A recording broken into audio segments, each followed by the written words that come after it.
নমস্কার বন্ধুরা, কুকিং মম চ্যানেলে আপনাদের সবাইকে স্বাগত জানিয়ে আজকের রেসিপি শুরু করছি।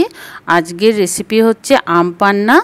এই রকম প্রচণ্ড গরমে যদি আমরা এরকম ঘরে বানিয়ে ফ্রিজে রেখে দিই তাহলে যে কোনো সময় চট করে গুলে শরবত বানিয়ে খেয়ে নিতে পারি, কিংবা কোনো অতিথি এলেও চট করে বানিয়ে তাকে দিতে পারি।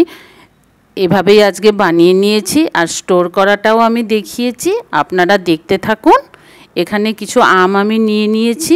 আমগুলো কিছুক্ষণ ভিজিয়ে রেখে দিয়েছিলাম, এখন ভালো করে ধুয়ে নিলাম। তারপরে পেছনের যে অংশটা এটা কেটে ফেলে দিচ্ছি। এই আমগুলো কিছুদিন ঘরে ছিল বলে এরকম লাল লাল হয়ে গেছে। এগুলো কিন্তু টক আম। আমগুলো এখন কুকারে দিয়ে দিলাম, সাথে দিয়ে দিলাম জল আর কয়েক টুকরো আদা। এখন গ্যাস জ্বালিয়ে বসিয়ে দিচ্ছি। আমটাকে দুটো সিটি দিয়ে নিয়েছি আমি।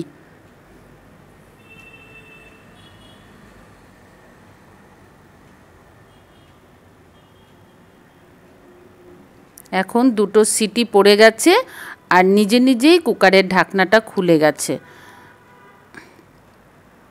এখন কিন্তু এই আমগুলো তুলে একটা বাটিতে রেখে দেব যতক্ষণ ঠান্ডা না হয়ে যায়।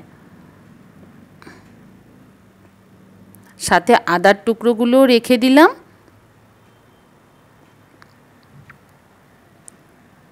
কিছুক্ষণ সময় রেখে দিয়েছিলাম, ঠান্ডা হয়ে গেছে। এখন আমগুলোর থেকে আমের যে পাল্পগুলো এগুলো বের করে নিতে হবে।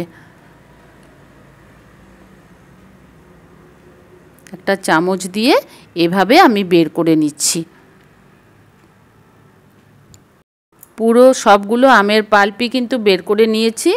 এখন একটা মিক্সি নিয়ে নিলাম, তাতে আমের পাল্পগুলো পুরোটা ঢেলে দিলাম। আর এখানে কিন্তু আদার টুকরোগুলো আছে। একটা বাটিতে কিছু মৌরি ভিজিয়ে রেখে দিয়েছিলাম, মৌরি ভেজানো জলটা শুদ্ধই দিয়ে দিলাম। মৌরি কিন্তু আমাদের শরীরের পক্ষে খুব ভালো, শরীর ঠান্ডা রাখে। পুরোটাকে এখন আমি গ্রাইন্ড করে নিয়েছি। এখন এটাকে চেলে নেব। একটা ছাঁকনিতে ডাইরেক্ট দিয়ে দিলাম। এমনিতে ছাঁকনিতে ছেঁকে না নিলেও হয়, কিন্তু আঁশ থেকে যেতে পারে আমের, তখন শরবতের সাথে ওটা খেতে ভালো লাগবে না, তাই এরকমভাবে ছেঁকে নিচ্ছি। মিক্সিটা ধুয়ে একটু জল দিয়ে দিলাম।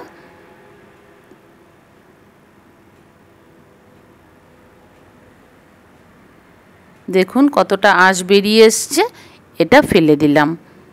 এখন একটা ফ্রাইং প্যান বসিয়ে দিয়েছি, তাতে গোটা জিরে দিয়ে দিলাম 2 চামচ, আর 1 চামচ গোলমরিচ দিয়ে দিলাম। ভালো করে এটা একটু ড্রাই রোস্ট করে নিয়েছি। এটা এখন ঠান্ডা করে নিতে হবে মশলাটাকে। ঠান্ডা করে তারপরে মশলাটাকে বেটে নেব। এখন ওই ফ্রাইং প্যানে আমের যে মিশ্রণটা তৈরি করেছিলাম সেটা পুরোটা এখানে ঢেলে দিলাম। যেহেতু আমি এটাকে স্টোর করব, তাই আমি এই প্রসেসটা করছি। আর যদি স্টোর করতে না ইচ্ছে করে, একবারে খেয়ে নেওয়ার হয়, তাহলে কিন্তু এভাবে শরবত বানিয়েও খেয়ে নেওয়া যায়। এখন দিয়ে দিলাম প্রয়োজন অনুযায়ী চিনি, অল্প নুন আর অল্প বিট নুন। ভালো করে এখন রান্না করে নিতে হবে যতক্ষণ স্বচ্ছ না হয়ে যাচ্ছে, কালার চেঞ্জ হয়ে যাবে আমের। এখন দেখুন কালারটা চেঞ্জ হয়ে গেছে। এখন আমি অল্প লেবুর রস দিয়ে দিলাম আর ভাজা মশলাটা দিয়ে দিলাম। ভাজা মশলাটা অল্প অল্প করে দিচ্ছি, আর একটু টেস্ট করে দেখে নিতে হবে যে কীরকম হয়েছে। আমার আরেকটু লাগবে, আমি আরেক চামচ দিলাম। আর নুন চিনিটাও এখানে টেস্ট করে বুঝে নিতে হবে, কারণ আমটা কীরকম টক কার বোঝা যায় না, তো ওইভাবে মাপটা আমি বলতে পারলাম না। তারপরে নামিয়ে ঠান্ডা করে নিয়েছি।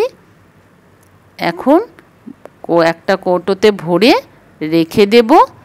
এটা কিন্তু অনেক দিন ভালো থাকবে। যখন বানাবো তখন কাচের গ্লাসে এরকম পুদিনা পাতা দিয়ে দিলাম।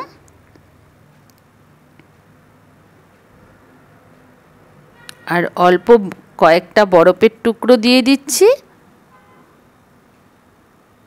আর এই আম পান্নাটা যে বানিয়েছি এটা দিয়ে দিলাম।